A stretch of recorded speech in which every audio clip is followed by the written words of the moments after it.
I'm 2 weeks away from hooping for a whole year, but people who have been hooping for a year or longer think I've been hooping for way longer than I have, 6 months in advance of where I really am, just because my progression is really far in advance. And I thought that today I would share my advice on how I progress really fast with you, so you could become or look like a professional within a short amount of time, even if it's a month. The first tangible thing that you need is a well-floored area. The general rule is that if you can spin more than once on the tip of your high heel shoe on a surface, more than once, even if it's once and a half, then it's a good place to hoop dance. Concrete is not the best place because there's a lot of friction and it restricts your movement. It also tears up your feet, your shoes, and your hoop, so you can't express yourself from your head all the way down to your toes. Grass and carpet are okay. Grass has a lot of friction, so you can't spin as well as or as fast as you would like, and carpet's a little bit better than grass, although if you're in a carpet area, probably means that the ceiling's not going to be really high.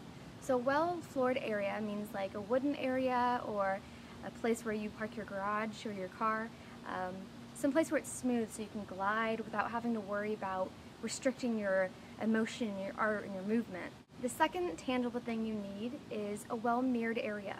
If you have a door mirror that you can lift up and take with you, that's great, but you really need more than one or a big area where there's a lot of mirrors. And the reason is because if you're really close to one length mirror, you can only see a certain part of your dance. And if you take a step really far back, maybe you toss the hoop up in the air and you still can't see it that much. So having more than one mirror allows you to see all of your movements and improve on it. The next best thing, if you don't have mirrors at all, would be silhouette. This means to dance against a wall when the sun is going down so that the sun hits your body, so it makes your shadow hit the wall, and that's a silhouette. So you can see your silhouette against the wall, but you can't really see your facial expressions and details like what you're doing with your fingers, because everything in hoop dance, even if it's something as small as your fingers or your smile or your eye gesture when you do a trick, really improves and makes it look like you're in it and you're professional. So get a well-mirrored area, maybe go to a place like a dance studio or a dance floor at least maybe once a week or once every 2 weeks just to get in there. The other thing you need that's tangible but kind of not is music. You need 3 types of music.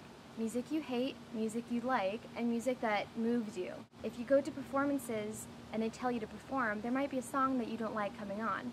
So dancing to certain music that you don't like allows you to kind of get in the rhythm of the beat and not so much the music, if you really don't like the music. The other one is obviously music that you'd like to dance to, because if you like to dance to it, you're going to move. But the last one is really important because it helps with flow, which is very important. And that is to have music that moves you and not you feeling like you have to move with the music. The last tangible thing you need is videos and posting it in the public. So to post your monthly progress in a video and post it in the public, whether it's a video on YouTube or a blog or to your friends and family. And then in the video you type what you need work on and what you're going to try to learn in the next month. The reason you do this is because number one, it sets a goal for yourself, so that within the next month you can practice and improve and learn and have a goal. So you're not just sitting there going, I don't really want to hoop today. But the second thing it does is that people who are looking at your progress, who are rooting for you, you're basically promising them, hey, I'm going to have another video for you because, you know, I like the fact that you guys are supporting me, so I'm going to be there for you guys. So if you don't practice and you don't do your monthly progress or whatever, you're letting yourself down and your goal down, and you're letting your fans down. So having a video up also gives you a chance to see what you can improve on once it's done. And this also helps with flow as well, because if you're in the move and you're just flowing, sometimes you learn tricks that you're not consciously aware that you're doing until you look at the video and you're like, wow, that's actually how I learned the rising sun. In my first month hooping video, I didn't realize I did it, and looked back and I was like, wow, I learned a new trick without learning it. So videotape and post in public. Now we go on to our list of non-tangible things. And one of the first ones is the 3 Ps. Practice, patience, and perseverance. Practice obviously makes perfect. Plan to hoop for 30 minutes a minimum a day, 1 hour average a day, and 2 hours at max. If you can hoop more than that, that's great, but if you can't, try to shoot for an hour, and if you can't do that, shoot for at least half an hour, and do that every single day and you'll improve a lot. The second thing of the 3 Ps is patience.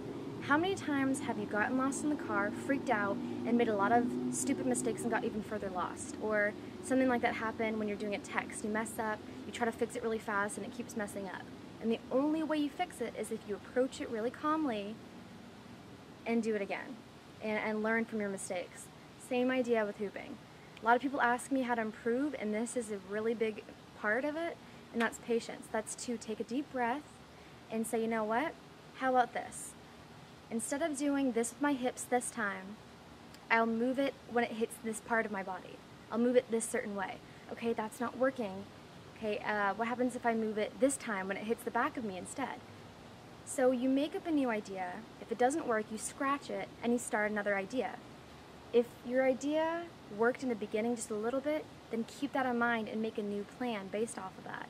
Don't give up and don't get frustrated. If you get frustrated, take a deep breath and approach it calmly, and if it's not working, then just put a hold on that trick for a while.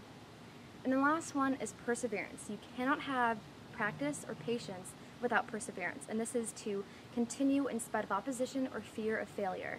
So if you're thinking, oh shoot, I'm gonna not get this leg hooping down, you will eventually. You just have to practice and push through it and have perseverance. For me, hooping on the legs took 3 months to learn to do. Most tricks took me 5 hours, which is 5 days, but leg hooping took me a long time, and I kept thinking, okay, I'm going to put the leg hooping on the side for a while because with patience, I'm still kind of frustrated, but I'll keep going back to it.